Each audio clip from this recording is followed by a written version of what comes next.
మీరు అభివృద్ధి అంటున్నారు, ఓ పక్కన సంక్షేమ పథకాలే పూర్తిగా అమలు కావట్ల. 8 నెలలు అధికారంలోకి వచ్చారు. మేము అభివృద్ధిలో భాగంగా 6 పథకాలను అమలు చేసిన మాట వాస్తవం. కానీ తెలంగాణ రాష్ట్రాన్ని నడపాలంటే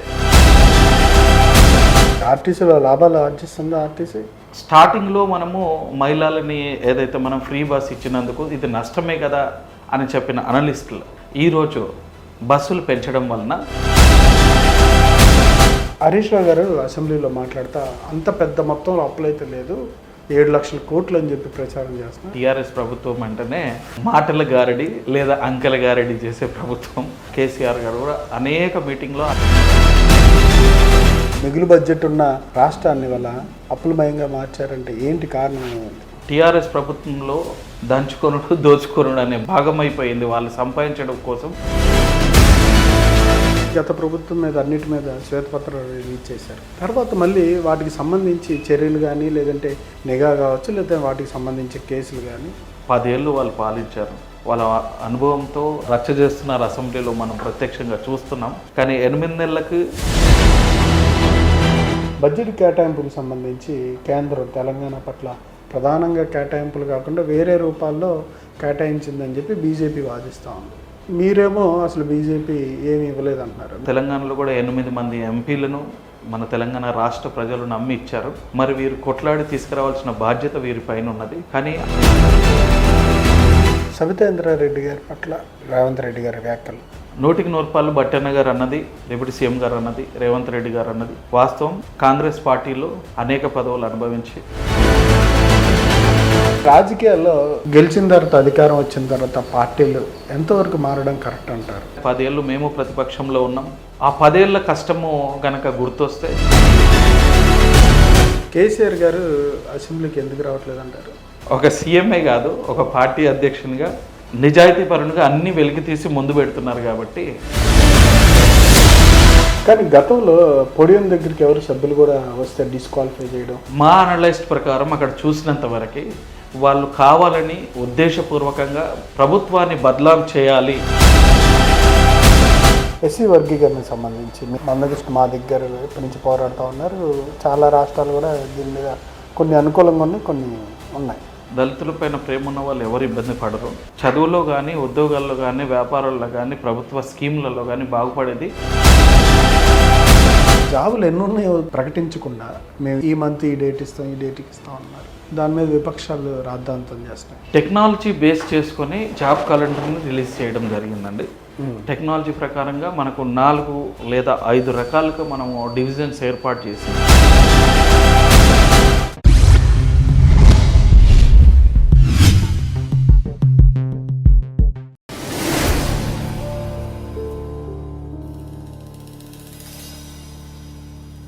welcome to ET digital media group.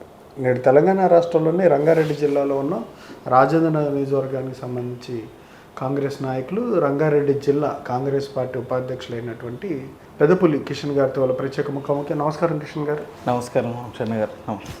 బాగున్నారా సార్? బాగున్నారా? బాగున్నాను సార్. రాజకీయాలు ఎట్లా ఉన్నాయి ఈరోజు తెలంగాణ రాష్ట్రంలో?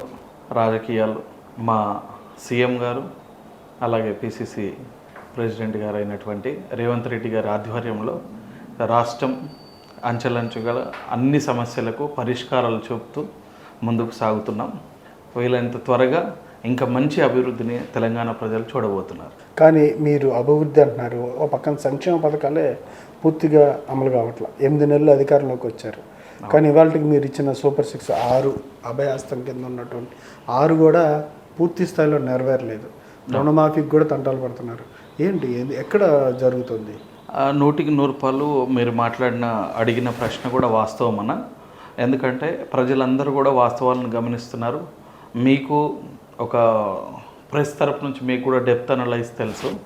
ఈరోజు కాంగ్రెస్ ప్రభుత్వం ఏర్పడ్డ తర్వాత మేము అభివృద్ధిలో భాగంగా 6 పథకాలను అమలు చేసిన మాట వాస్తవం. కానీ తెలంగాణ రాష్ట్రాన్ని నడపాలంటే గడిచిన ప్రభుత్వం అనేక అప్పుల కూబీలో ప్రజానికాన్ని, వ్యవస్థని వదిలేసి మాకు అప్పచెప్పారు. సో అందులో మేము వాళ్ళు చేసిన అప్పులకు ఇంట్రెస్టులు కడుతూ, మళ్ళీ రాష్ట్రంలో జరగాల్సిన రెగ్యులర్గా జరిగే అడ్మినిస్ట్రేషన్ నడుపుతూ, మళ్ళీ మేము అభివృద్ధి పక్కకు ముందుకెళ్ళడానికి 6 పథకాలు ప్రస్తుతం కంప్లీట్ చేయకపోవచ్చు, కానీ ఇప్పుడు మొన్న జరిగిన రైతు రుణమాఫీ విషయంలో చూడొచ్చు. ఏదైతే అవతల పార్టీ వాళ్ళు మాకు మా సీఎం గారికి ఇచ్చిన ఒక ఛాలెంజ్ కూడా సంబంధం లేకుండా వాళ్ళు అన్న టైం కన్నా ముందే మరి 2 విడతలుగా రైతు రుణమాఫీని కూడా మరి కంప్లీట్ చేయడం జరిగింది. అలాగే ఫ్రీ బస్సు విషయంలో కూడా అనేక రూమర్స్ వచ్చాయి. అయినా ఈరోజు మీరు ఆర్టీసీలో కూడా లాభాలని మనము గమనిస్తున్నాం. అదే రీతిగా మిగతాయి కూడా సిలిండర్ కావచ్చు, లేదంటే ఫ్రీ కరెంటు 200 యూనిట్స్కి ఏదైతే ఉందో అది కూడా చాలా బిల్లు, జీరో బిల్స్ కూడా చూస్తూనే ఉన్నాం. ఇంకా కొద్ది టైంలో మిగతాయి కూడా అన్ని ఫుల్ఫిల్ చేయడానికి అన్ని ఆస్కారాలు ఉన్నాయి. మంచి అభివృద్ధిని కూడా చూడబోతున్నారు. అంటే ఆర్టీసీలో లాభాలు ఆర్జిస్తుందా ఆర్టీసీ?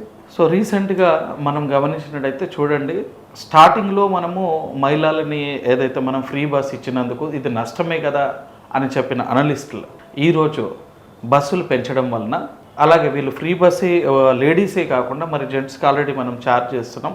ఆ ఛార్జెస్ రూపంలో రీసెంట్గా గడిచిన మాసము లేదా సంవత్సరంలో లాభ నష్టాలను గమనిస్తే మెరుగ్గా ఉన్నాయి ఇప్పుడు. ఇంకా సో ఆ రకంగా మనము ఇంకా ముందుకెళ్ళిన తర్వాత ఇంకా బ్రహ్మాండమైన అభివృద్ధి కనిపిస్తుంది. రాష్ట్రానికి సంబంధించి మీరు అప్పులు అంటున్నారు, గత ప్రభుత్వం అప్పులు చేసింది. మీరు హామీలు ఇచ్చేటప్పుడు రాష్ట్ర ఆర్థిక పరిస్థితి మీకు ఐడియా లేదా? మీకు తెలుసు, మాకు తెలుసు. మనం సీట్లో కూర్చున్న తర్వాత అవన్నీ అఫీషియల్గా ముందు పెట్టుకోగలుగుతాం.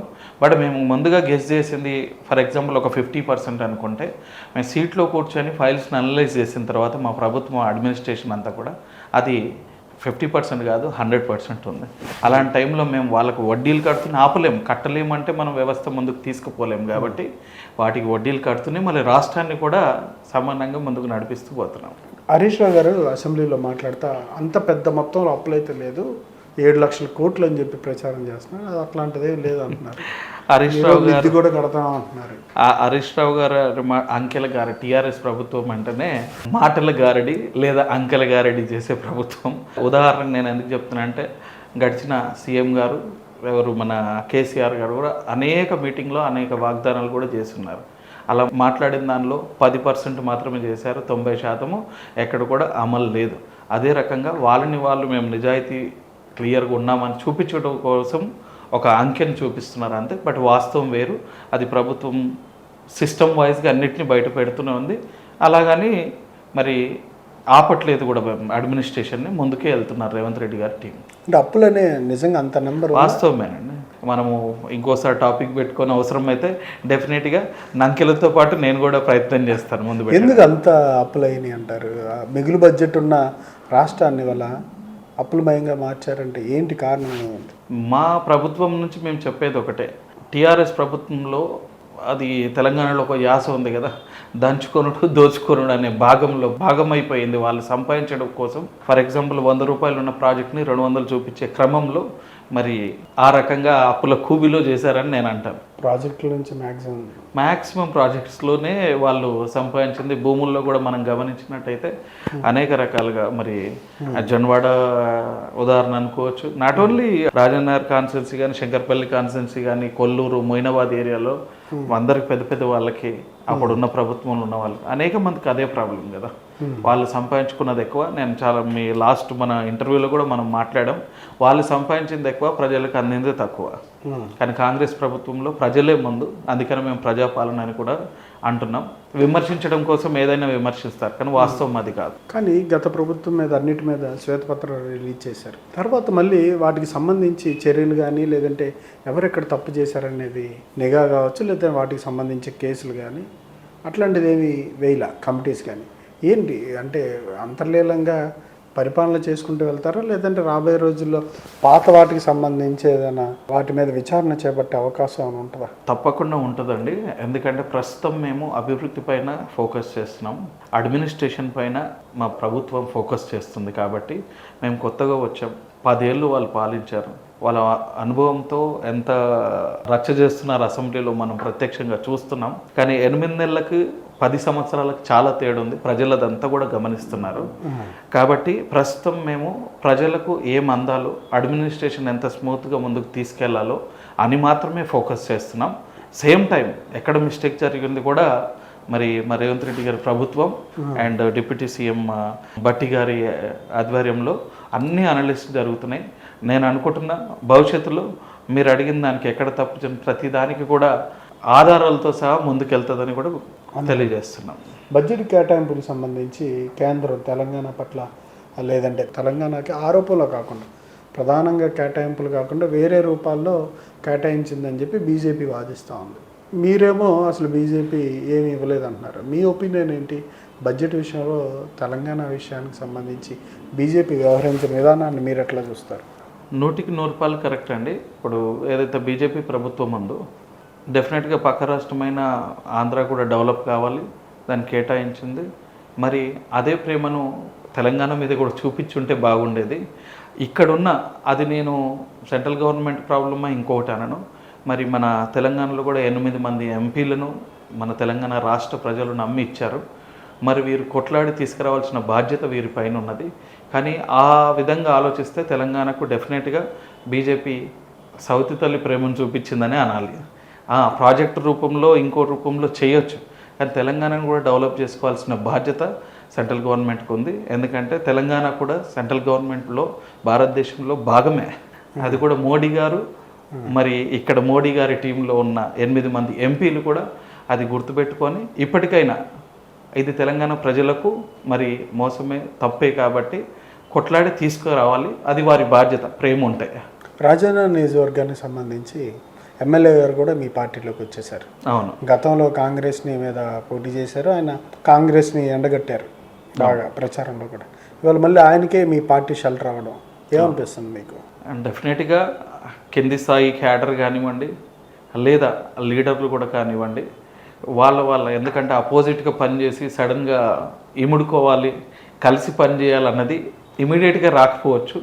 కొంతకాలంగా మరి తర్వాతనైనా కలిసిమెలిసి పని చేయాల్సిందే. ఎందుకు అంటే నిర్ణయం తీసుకుంది హైకమాండ్, నిర్ణయం తీసుకుంది మరి రాష్ట్ర ముఖ్యమంత్రి గారు.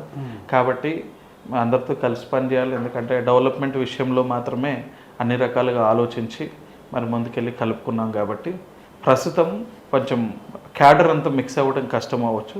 బట్ రానున్న రోజుల్లో మరి ముఖ్యమంత్రి గారి కోసం, రాష్ట్ర ప్రభుత్వం కోసం, పార్టీ ప్రయోజనాల కోసం పనిచేయాలి. కాబట్టి అందరూ ఆచితూచి ముందుకు కలిసిమెలిసి వెళ్ళాలనేది ఆలోచన. సబితా ఇంద్రారెడ్డి గారి పట్ల రేవంత్ రెడ్డి గారి వ్యాఖ్యలు మీరు ఎట్లా చూస్తారు? సబితా ఇంద్రారెడ్డి గారిని అనేంత పెద్దవాడిని అయితే కాదు, కానీ ఇక్కడ పార్టీ విషయమై కంపల్సరీ మాట్లాడాల్సి వస్తుంది. యాజ్ ఏ జిల్లా వైస్ ప్రెసిడెంట్గా 100% బట్టన్న గారు అన్నది, డిప్యూటీ సీఎం గారు అన్నది, రేవంత్ రెడ్డి గారు అన్నది వాస్తవం. ఆ మాటకు మేము కూడా సపోర్ట్ చేస్తాం. ఎందుకంటే కాంగ్రెస్ పార్టీలో అనేక పదవులు అనుభవించి, కాంగ్రెస్ పార్టీలో మంత్రి పదవులు అనుభవించి, మన అవసరాల కోసం లేదా అప్పుడున్న పరిస్థితుల కోసం పక్క పార్టీలోకి వెళ్ళిన మాట వాస్తవమే, ప్రజలందరూ చూసిందే. వెళ్ళిన తర్వాత మళ్ళీ ఇప్పుడు పార్టీలో ఉన్న వాళ్ళని అనడం లేదా పార్టీని అనడం మాత్రం సరికాదు. కాబట్టి అక్కడ మేము వివరంగా చూడడం జరిగింది. సీఎం గారు ఒక ఆడవాళ్ళని లేదా ఆవిడని ఉద్దేశించి పేరెత్తి కూడా ఎక్కడ అనలేదు. అది ఎవరైనా గమనించినా తెలిసిపోతుంది. అనుకున్న వాళ్ళనంటే చాలామంది ఉన్నారు. సో మహిళలను పైకి ఎత్తిపట్టి ముందుకు నడిపిస్తున్న సీఎం గారు, ప్రభుత్వము మహిళలను ఉద్దేశించే ఫ్రీ బస్సు పెట్టి మహిళలకు ఈరోజు మీరు గమనించవచ్చు, నిన్న మొన్న కూడా శాంక్షన్ చేశారు 0 వడ్డీ రుణాలు 5 లక్షల చొప్పున. మహిళలను ప్రేమించే ఇన్ని పథకాలు పెట్టిన అతను మరి సబితా ఇంద్రారెడ్డి గారిని కార్నర్ చేసో టార్గెట్ చేసో అంటున్నారు. అదంతా తప్పండి.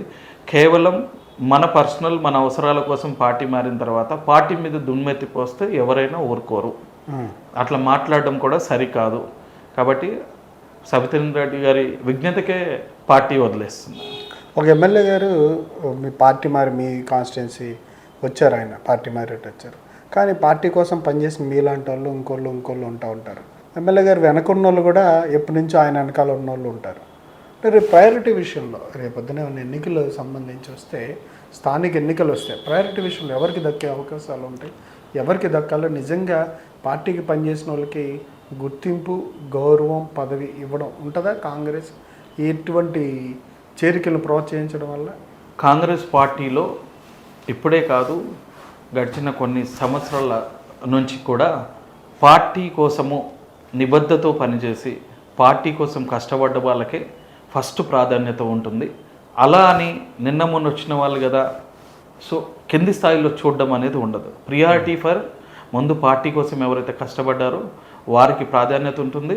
ఇప్పుడు నిన్న మొన్న వచ్చిన లీడర్స్ని కూడా కలుపుపోయి పార్టీని గెలిపించే పని మాత్రమే చేస్తారు. సీనియర్స్కే ప్రాధాన్యత ఉంటుంది. ఉంటుంది. ఆ విధంగా కూడా మా రేవంత్ రెడ్డి గారు ఇన్స్ట్రక్షన్స్ కలిసిన వాళ్ళకి ఇవ్వడం కూడా జరిగింది. ఇంటర్నల్గా మాకు అన్ని ఇన్ఫర్మేషన్స్ ఉన్నాయి. ఎవరైతే అంటే ఆయన మీ మీద ఇంతకుముందు కాంగ్రెస్లో మీరున్నారు, ఇప్పుడు ఆయన బీఆర్ఎస్ పార్టీలో ఉన్నారు. ఆయన కాంగ్రెస్ నాయకుల మీద చేసిన వ్యాఖ్యలు కానీ ఇవన్నీ మీరు ఇప్పుడు పట్టించుకుంటారా? అవతల పార్టీలు ఉన్నంత వరకు పట్టించుకోక తప్పలేదు. ఇప్పుడు పట్టించుకోవాల్సిన అవసరము లేదంటారు.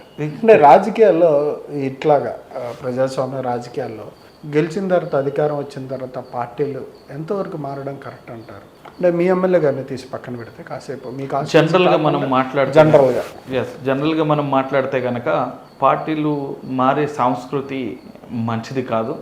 ఎందుకంటే 10 ఏళ్ళు మేము ప్రతిపక్షంలో ఉన్నాం, కొట్లాడాం, అన్నిటికీ ఎదుర్కొని నిలబడ్డాం, ఈరోజు గెలిచి కూర్చున్నాం. ఆ 10 ఏళ్ళ కష్టము కనుక గుర్తొస్తే జనరల్గా మనుషులుగా డెఫినెట్గా టార్గెట్ చేయాలి. మనల్ని ఇబ్బంది పెట్టారు, ఇంత సతాయించారు, వాళ్ళు ఇప్పుడు వస్తే ఎట్లా కలిసి పని చేస్తాం అనేది క్యాడర్కి అందరికి వచ్చే డౌట్లే.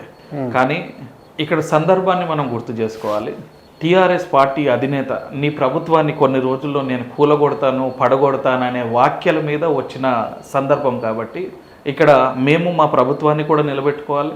కూలగొట్టుకోవడానికి ఎవరు సిద్ధంగా ఉండరు. ఆ సందర్భంలో మరి కొంతమందిని కలుపుకోవడానికి వాళ్ళంతలో వాళ్ళు మరి పార్టీలో కలుస్తాం, నియోజకవర్గ అభివృద్ధి మాకు ఇంపార్టెంట్, దానికి అనేక కారణాలు ఉండొచ్చు, బ్యాక్ ఎండ్ మనకు సంబంధం లేదు. ఈడ మనకు చెప్పింది నా కుర్చీ పడగొడతానని నిలబెట్టుకోవాల్సిన బాధ్యత కూడా మాదే కాబట్టి ఆ రీతిగా మేము భద్రంగా పెట్టుకున్న తర్వాత మిగతా పైన మేము ఆలోచన చేస్తాం. ఆ సందర్భంలో తీసుకున్న నిర్ణయం సీఎం గారిది కాబట్టి క్యాడర్ అందరూ కూడా అర్థం చేసుకుంటారు. అదే నేను ఇందాక చెప్పిన ఇమీడియట్గా ఏదైనా కష్టమే, కొంచెం టైంలో అందరం అర్థం చేసుకొని అందరు వాళ్ళు కూడా కలిసిన వాళ్ళు కూడా అదే రకంగా సీనియర్స్కి ప్రాధాన్యతనిచ్చి ముందుకు నడవాలని కూడా ఆదేశాలు ఉన్నాయి. ఆ రీతిగా ముందుకెళ్తాం. అంటే బీఆర్ఎస్ పార్టీ పరిస్థితి ఏంటి? ఇప్పటికి మనం చూస్తున్నాం 36 మందిలో 10 మంది ఆల్రెడీ కలవడం, లేదా 26 మంది ఎమ్మెల్యేలు ఇంకా ఉండడం. కాబట్టి మా అడ్మినిస్ట్రేషన్ మా ప్రభుత్వాన్ని నచ్చితే ఇంకా కొంతమంది రావచ్చు, లేదా మరి వాళ్ళు కూడా 10 ఏళ్ళు గట్టిగా కొట్లాడాలి, ప్రజలకు ఉపయోగపడే పనులలో మేము కూడా ప్రభుత్వాన్ని నిలితే డెఫినెట్గా చెప్పాలి. ఎందుకంటే మా ప్రభుత్వం తప్పులు ఉన్నప్పుడు కూడా మీరు ప్రతిపక్ష పాత్ర అదే కాబట్టి మీరు వెలికి తీసి ముందు పెడితేనే ఆ రకంగా మేము పనిచేసి ఇంకా ప్రజలకు అంతిమంగా మేలు జరగాలి. మేలు జరగాలి. రైతు రుణమాఫీ మీకు మీ గ్రామాల్లో కూడా ఉన్నారు కదా, అక్కడక్కడ వచ్చినాయండి. ఫస్ట్ విడత మేమే పాలాభిషేకం కూడా చేయడం జరిగింది మా రేవంత్ రెడ్డి గారికి. రెండో విడత మొన్న మనకందరికి తెలిసిందే. రెండో మ్యాక్సిమం మా ఏరియాలో అందరికీ రైతు రుణమాఫీ జరిగింది పెద్ద ఎత్తున. ఏదైతే ఇచ్చిన వాగ్దానం అయితే 100% నెరవేరుస్తుంది. 100%. ఆ 6 గ్యారంటీలు కూడా మీరు చూస్తూ ఉంటారు. ఇంకా కొద్ది కాలంలో అన్నీ కూడా ఫుల్ఫిల్ చేసే బాధ్యత రేవంత్ రెడ్డి గారు తీసుకున్నారు. ఆ రకంగా మేము మా ఏరియాస్లో కూడా ఆ రకంగానే పనిచేసి సమస్యలను ముందుకు తీసుకెళ్తాం. కేసీఆర్ గారు అసెంబ్లీకి ఎందుకు రావట్లేదు అంటారు? సో ఉన్న తప్పులు మా రేవంత్ రెడ్డి గారు మీరు చూడొచ్చు. ఒక సీఎంఏ కాదు, ఒక పార్టీ అధ్యక్షునిగా నిజాయితీ పరునిగా అన్ని వెలికి తీసి ముందు పెడుతున్నారు కాబట్టి. సో ఒకప్పుడు ఆయన దగ్గర ఎమ్మెల్యేగా ఉండొచ్చు, ఈరోజు సీఎంగా కావచ్చు. కాబట్టి మరి 2-3 రకాలు అనవచ్చు. నేను పెద్ద ఆయన అనేంత కాదు, కానీ నా పోస్టుకున్న దాన్ని బట్టి నేను నా బాధ్యతను చెప్పాలి. కులాల ప్రాతిపదికన కావచ్చు, చిన్న చూపు కావచ్చు, నేను వీడి ముందు నిలబడి మాట్లాడాలి అని అనుకోవచ్చు. ప్రజల మీద బాధ్యత కూడా ఉండకపోవచ్చు. మళ్ళీ సీఎం అయితేనే వస్తాననేది ఏమన్నా పెట్టుకుని ఉండొచ్చు. అందుకనే కొడుకుని వాళ్ళు వదిలేశారు.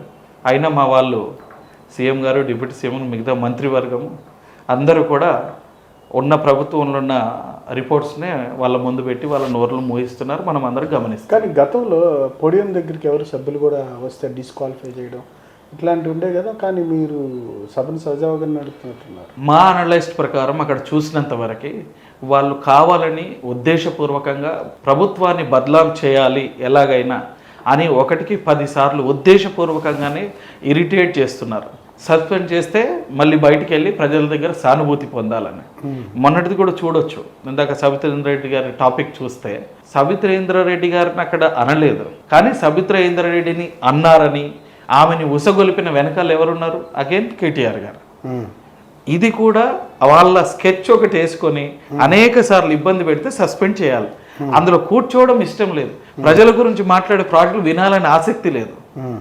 ఇప్పుడు అంత మంచి ఒక సబ్జెక్ట్ ఎస్సీ వర్గీకరణ, ఏబిసిడి వర్గీకరణలో మందకృష్ణ మాదిగ గారు 30 ఏళ్ళు పోరాటం చేసి ఇప్పుడున్న సెంట్రల్ గవర్నమెంట్ దానికి మేము అలకన్న ముందే చేయాలని రేవంత్ రెడ్డి గారు ఇక్కడ తీర్మానం చేసి పంపిద్దామని ఒక మంచి బడుగు బలహీన వర్గాలకు మేలు జరగాలనే ఉద్దేశంతో చర్చ పెడితే వాళ్ళకి అక్కడే తెలిసిపోయింది ఇంత తక్కువ కులాలలో ఇంత బాగుపడితే మనం దాని గురించి మాట్లాడుతుంది అంటే ఎంత చిన్న చూపు.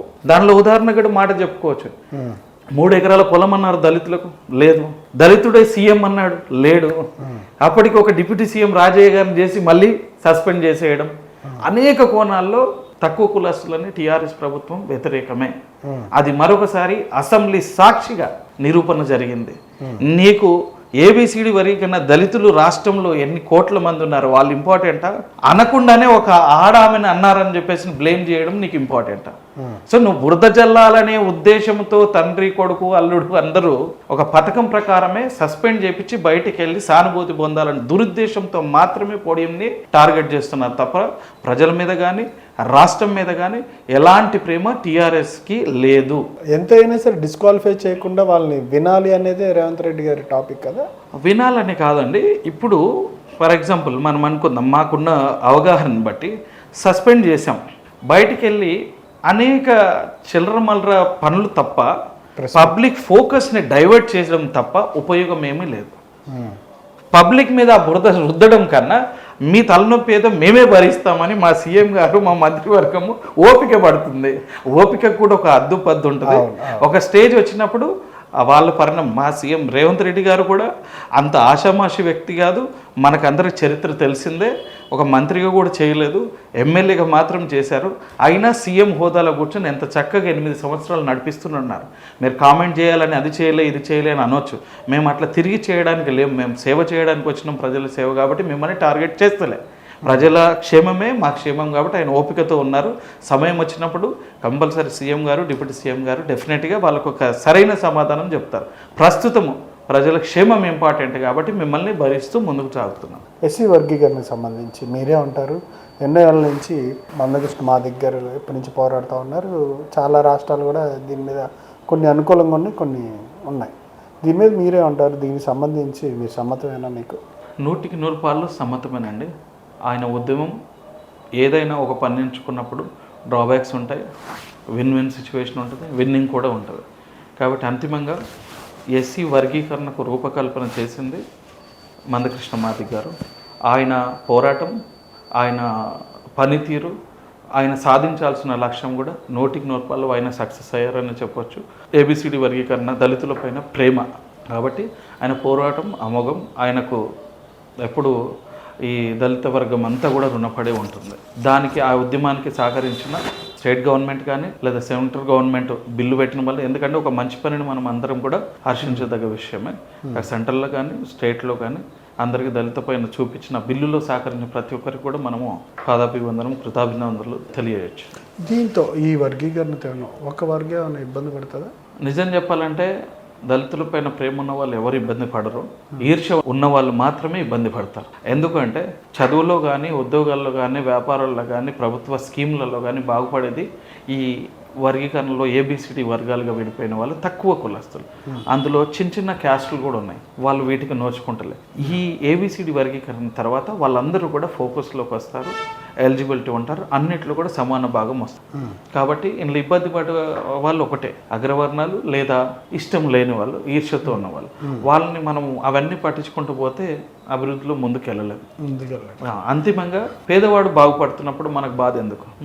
ఆ రకంగా ఆలోచించాలంటాను నేను. రాష్ట్రం ముందే ఇంప్లిమెంట్ చేస్తుంది అయితే రేవంత్ రెడ్డి గారే ముందు. అందుకనే అసెంబ్లీలో ఒక రోజు చర్చ కూడా పెట్టడం జరిగింది, బిల్లు పెట్టడం జరిగింది.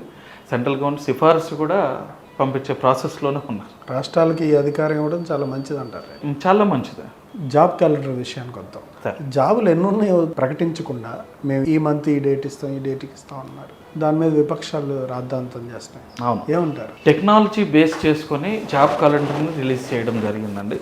టెక్నాలజీ ప్రకారంగా మనకు 4 లేదా 5 రకాలుగా మనము డివిజన్స్ ఏర్పాటు చేసి వాటిలో శిక్షణ అండ్ జాబ్ క్యాలెండర్ కూడా రిలీజ్ చేయడం జరుగుతుంది. అది టెక్నికల్గా పబ్లిక్ అర్థమవుతుంది. టెక్నాలజీ వైపు ఆసక్తి కలిగిన వాళ్ళు, చదువుకొని ఖాళీగా ఉన్న వాళ్ళు, గ్రాడ్యుయేట్స్ అండ్ ఇంజనీరింగ్ కంప్లీట్ చేసిన వాళ్ళకు ఈ సబ్జెక్ట్ చాలా క్లియర్గా అర్థమవుతుంది. అర్థం కానిది ఎవరికి అంటే కేవలం ప్రతిపక్షానికి మాత్రమే. ఇందాక చెప్పినట్టే పోడియం ముందుకు ఎలా అయితే ఇప్పటిదాకా చరిత్రలు రాలేరని మీరే అంటున్నారు, ఇప్పుడు వస్తున్నారని. ఇది కూడా అంతే. వాళ్ళకి ఏ పని చేయలేరో, ఏ పనిలో ఆసక్తి ఉండదో, ఏ పని నచ్చదో వాటిపైన రాద్ధాంతం చేయడమే వాళ్ళ పని. జాబ్ క్యాలెండర్లో టెక్నాలజీని ముందు పెట్టారు, శిక్షణ ఇస్తారు, జాబ్ క్యాలెండర్ రిలీజ్ చేస్తారు. స్కిల్ యూనివర్సిటీ ప్రభుత్వ ఉద్యోగాల్లో కూడా నోటిఫికేషన్ అన్నీ మళ్ళీ రీసెర్చ్ చేస్తున్నారు. దాన్ని బేస్ చేసుకొని ఎగ్జాక్ట్లీ అవైలబిలిటీని బట్టి విడతల వారికి వాళ్ళు చేద్దామని ఆల్రెడీ ప్లానింగ్ ప్రాసెస్ కూడా స్టార్ట్. 1,02 లక్షల మందికి ఉద్యోగాలు కల్పన అన్నారు కదా ప్రధాన ఉద్దేశం. అవునండి. రాహుల్ గాంధీ గారు కూడా అశోక్ నగర్ వచ్చి చూసి వెళ్ళారు. It is together government and private and స్టేట్లో అన్ఎంప్లాయ్మెంట్ని ఎట్లా మనతో సాధ్యమైనంత వరకు రెడ్యూస్ చేయాలనే డిస్కషన్లోనే ప్లానింగ్లోనే వెళ్తుంది. వాటర్ మంచినీళ్ళు అది వస్తున్నాయా? అవును, వస్తుందండి. ఇబ్బంది లేకుండా, ఏమి ఇబ్బంది లేదు. మిషన్ భగీరథ కాకపోయినా వస్తాయి. కరెంటు కోతలు కూడా అట్లాగే ఉన్నాయి అంటున్నారు. కరెంటు కోత కూడా scam and scheme. Scam and scheme. Scam and scheme. Scam ఏంటరా అంటే ప్రభుత్వం పైన బురద చల్లడం. స్కీమ్ ఏంటరా అంటే పవర్ ఎంప్లాయ్మెంట్స్ ఉన్నారో వాళ్ళు కొంతమందిని ఎంచుకొని వాళ్ళు చేస్తున్న స్కీమ్. స్కీమ్ ఎందుకు అనాల్సి వస్తుందంటే గడిచిన ప్రభుత్వంతో లింక్ అయి ఉన్నారు కాబట్టి స్కీమ్. స్కామ్ ఏంటరా అంటే ప్రచారం చేయడం. అందుకని మా సీఎం గారు ఓపెన్ స్టేట్మెంట్ ఇచ్చారు. ఎవరైతే ప్రభుత్వాన్ని కరెంటు విషయంలో కావాలని కట్ చేసి బ్లేమ్ చేస్తారో వాళ్ళు శిక్షకు అర్హులు. లోకల్ ఉన్న క్యాడర్, ప్రభుత్వం భాగమైన వాళ్ళు దీని మీద ఫోకస్ చేయాలని ఓపెన్ స్టేట్మెంట్ ఇచ్చారు. మీరు చేశారా? డెఫినెట్గా చేసాం. మా ఏరియాలో మాకు సంబంధం ఉన్న మా పరిమితి ఉన్నంత వరకు మేము అవన్నీ అబ్జర్వేట్ చేసి ఎక్కడ అది లేకుండా సాధ్యమైనంత వరకు చేసాం. అంటే దొరికారు ఎవరైనా? దొరకడం కొన్ని చోట్ల దొరికారు, కొన్ని చోట్ల సస్పెండ్ కూడా చేశారు, అన్ని చోట్ల జాగ్రత్త పడ్డారు. ఆ అనౌన్స్మెంట్తో చాలా జాగ్రత్త పడ్డారు. ఎందుకంటే అందరూ ఫోకస్ వాళ్ళ మీద అయ్యింది కాబట్టి. మీ వరకు ఏదో మున్సిపాలిటీలన్నీ విలీనం అవుతున్నాయి అంటున్నారు, పక్క నుంచే మున్సిపాలిటీలు, కొత్త మున్సిపాలిటీలు ఏర్పడుతున్నాయి అంటున్నారు. అవన్నీ జరిగితే మీ రాజకీయ భవిష్యత్తు ఎట్లా ఉంటుంది? ఏమైనా ప్రశ్నార్థకంగా ఏమైనా మారుతుందా, లేదా వాటిలోనే అవకాశాలు అందిపుచ్చుకుంటారా? ఈ విలీనం విషయమే 2 రకాలుగా మనం ఆలోచించాలండి. ఒకటి, స్టేట్ గవర్నమెంట్ డెవలప్మెంట్లో భాగంగా సీఎం గారు తీసుకుంటున్న నిర్ణయం. ఎందుకంటే డెవలప్మెంట్లో భాగంగా మాత్రమే ఈ హైదరాబాద్ జిహెచ్ఎంసీలో గ్రేటర్ మున్సిపాలిటీలో కలపడం వలన సెంట్రల్ ఫండ్స్, సో మనకు సోర్స్ పెరుగుతుంది. దానివలన సిటీ ఎక్స్పెన్షన్ విస్తీర్ణాన్ని నిర్ణయించి ఆ ఫండ్స్ రావడం జరుగుతుంది. దానివలన త్వరగా ఇంకా డెవలప్ చేయడానికి అవకాశం ఉంటుంది అనేది ఒకటి. 2, మీరు అడిగిన ప్రశ్న, మరి ఆల్రెడీ కష్టపడ్డ వాళ్ళకి అవకాశాల విషయమే ఏంటిది అని. డెఫినెట్గా దానిలో కొన్ని ప్రతిపాదనలు ఇప్పుడు 3 సభ్య కమిటీ మంత్రులతో వేశారు. వాళ్ళ నివేదిక దానికోసం కమిటీ ఇవ్వడం. సో ఎన్ని ఓట్లకు ఒక కార్పొరేటర్ని పెట్టాలి, ఉన్న వాళ్ళకి ఎంతమందికి అవకాశం ఇవ్వాలి, ఇంకా పాలన ప్రజల దగ్గర తీసుకురావడం, మినిమైజ్ కొంచెం ఓట్ పర్సంటేజ్ కావచ్చు, XYZ అట్లా చేసి ఒక పర్ఫెక్ట్ అది ఇచ్చినప్పుడు ఉన్న వాళ్ళకి అవకాశం ఉంటుంది. కొంతమంది నామినేటెడ్ పోస్టులు అడ్జస్ట్ అవ్వాల్సి వస్తుంది, కొంతమంది ఇక భంగపాటు కూడా తప్పదు. వాళ్ళని సంతృప్తి ఎట్లా చేయాలనేది హైకమాండ్ చూస్తుంది. రీజనల్ రింగ్ రోడ్డు కరెక్టేనంటారా? డెఫినెట్గా కదండి. ఎందుకంటే డెవలప్మెంట్లో భాగం అది కూడా. తెలంగాణ రాష్ట్రం ఎన్ని కిలోమీటర్లు, ఉదాహరణకు 50 కిలోమీటర్ల డెవలప్మెంట్ జరిగింది. మరి 100 కిలోమీటర్ల డెవలప్మెంట్ జరగాలి అని ఆలోచన చేయడంలో తప్పేం లేదు కదా. ఇప్పుడు మనకు 50% మాత్రం డెవలప్ అయితే చాలు అనుకుంటే ఎట్లా? మరి మిగతా వాళ్ళు ఎప్పుడు డెవలప్ కావాలి? సో అది 100 కిలోమీటర్ ఎగ్జాంపుల్. 100 కిలోమీటర్లు విస్తరణ చేసి ఇంకా ఏరియాని డెవలప్మెంట్ చేయాలి. దానివల్ల తెలియని విషయం ఏంటంటే ట్యాక్స్లు పెరుగుతాయని, లేకపోతే ఇంకోటి పెరుగుతుంది, అది కాదు. సేమ్ ట్యాక్సులతో పాటు మీ స్థలాలు లేదా మీ వాల్యూ అండ్ మీ సిటీలోకి ఎంటర్ అవుతున్నారు, డెవలప్మెంట్ ఫాస్ట్గా అవుతుంది. సో అదొకటి గమనిస్తారు, పబ్లిక్ అర్థం చేసుకోవచ్చు. స్టెప్ బై స్టెప్ ఏదైనా అంతే కదా. ఒక మంచి పని తొందరగా వెళ్ళదు, టైం పడుతుంది. చెడ్డ పని ఫాస్ట్గా వెళ్తుంది. కాబట్టి రీజనల్ రింగ్ రోడ్ మంచి అభిప్రాయమే, మంచి నిర్ణయం కూడా. మీరు ఈ మధ్యకాలంలో చేసిన కొన్ని సోషల్ యాక్టివిటీస్ చెప్పండి. అలాగే మీరు చేసిన యాక్టివిటీస్కి కొన్ని అవార్డ్స్ కూడా వచ్చినట్టున్నాయి. వాటి వివరాలు కూడా కొంచెం చెప్పండి. అవునండి, కొన్ని మన టీవీ ఛానల్స్. సో మేము ఎప్పుడు బయట పెట్టుకోలేదు. లాస్ట్ ఇయర్ బర్త్డే టైంలో సొరాయన టైమ్స్ అని కొంచెం అన్నది ఆర్టికల్ రాసిన తర్వాత, ఆ ఆర్టికల్ వచ్చిన తర్వాత కొన్ని ఛానల్స్ అవి అప్రోచ్ కావడం జరిగింది. ఇంటర్వ్యూస్ కూడా ఇచ్చాం. అందులో భాగంగా వాళ్ళు రియాలిటీని కనుక్కున్నారు. ఎస్ చేసిందంటే ఎంత, ఎన్నేళ్ళ నుంచి చేస్తున్నారు, ఎలా చేస్తున్నారు, ఇది ప్రజలకు మంచిది. ఇట్లా స్వతంగా ముందుకొచ్చి చేయడం వాళ్ళు తక్కువ కాబట్టి వాళ్ళని అప్రిషియేషన్ కోసం మనకు ఒక అవార్డు ఇచ్చి ప్రోత్సహించడం జరిగింది. ఆ అవార్డు నన్ను ఇంకా కాస్త బాధ్యత పెంచి ఇంకా కొంచెం లిమిట్స్ పెంచుకొని వేరే వేరే కార్యక్రమాలు కూడా యాక్టివ్ చేశాం. నేను నా వైఫ్, అది మాకు ఒక తృప్తి, ఒక్కొక్కరికి ఒక్కొక్క హ్యాబీ ఉంటుంది కదా. అంటే లాస్ట్ ఇంటర్వ్యూలో కూడా చెప్పాను, అగైన్ మళ్ళీ ఈ సందర్భంగా రిపీట్ చేయాలనుకుంటున్నా. మనం సంపాదించింది మనమే తిని పోవడం నాకు ఇష్టం లేదు. ఆ అభిప్రాయానికి నా భార్య కూడా నాకు సహకరించి మంచి నిర్ణయం అని. కాబట్టి మేము సంపాదించిన దానిలో ఎంతో అంత ఎవ్రీ మంత్, పదవితో సంబంధం లేదు, లేకపోతే ఇంకో దాంతో సంబంధం లేదు, స్వార్థంతో అసలే కాదు, అవసరం లేదు. మేము చేసిన దానిలో ప్రతి నెల ఎంతో అంత ప్రజలకు కూడా చెందాలి అనే ఒక కాన్సెప్ట్తోని. ఎందుకంటే కూడబెట్టి వదిలేసిపోతాం, తర్వాత అది ఎవడు తింటాడు కూడా మనం చూడలేము. నాకు ఆ కాన్సెప్ట్ నచ్చలే. బ్రతికున్నప్పుడే మనము తినాలి, మన దానిలో కొంచెం ఇతరులకు కూడా వెళ్ళాలనే కాన్సెప్ట్ ముందుకెళ్తాం. లోకల్ నాయకులు సహకరిస్తున్నారా మీకు మున్సిపాలిటీ నుంచి? అందరూ మా హైకమాండ్ పెద్దవాళ్ళు అందరూ సహకరిస్తున్నారు. వాళ్ళందరి ప్రోత్సాహంతోనే నేను ఈరోజు జిల్లా వైస్ ప్రెసిడెంట్గా ఎదిగాను. అందరి సహకారం. అందుకనే నేను జిల్లా వైస్ ప్రెసిడెంట్ అవ్వగానే అందరి ఆశీర్వాదం తీసుకొని అందరితో కలిసిమెలిసి మంచిగా ఉంటాం. అందరు నన్ను ఒక తమ్ముడిగా, ఒక శిష్యునిగా నన్ను మంచిగా సహకరించి ముందుకు తీసుకెళ్తారు. Okay sir, thank you. ఇదండి రంగారెడ్డి జిల్లా కాంగ్రెస్ ఉపాధ్యక్షులు పెద్దపల్లి కిషన్ గారి అభిప్రాయాలు. కావాలని చర్చ నుంచి తప్పించుకోవాలని బీఆర్ఎస్ పార్టీ వేస్తున్న వ్యక్తులని ప్రజలందరూ గమనిస్తూ ఉన్నారని, కాంగ్రెస్ ఇచ్చిన ప్రతి హామీని నెరవేర్చడానికి చిత్తశుద్ధితో పనిచేయడం జరుగుతుందని రేవంత్ రెడ్డి గారు ఇచ్చిన ప్రతి హామీతో పాటు తెలంగాణ రాష్ట్రానికి అభివృద్ధి అందించడమే లక్ష్యంగా ఓ పక్కన అప్పులు కట్టుకుంటూ, అప్పులకు మిద్దెలు చెల్లించుకుంటూ రాష్ట్రాన్ని అభివృద్ధి పదంలో నడిపిస్తున్నారని ఈ సందర్భంగా తెలియజేశారు. Thank you.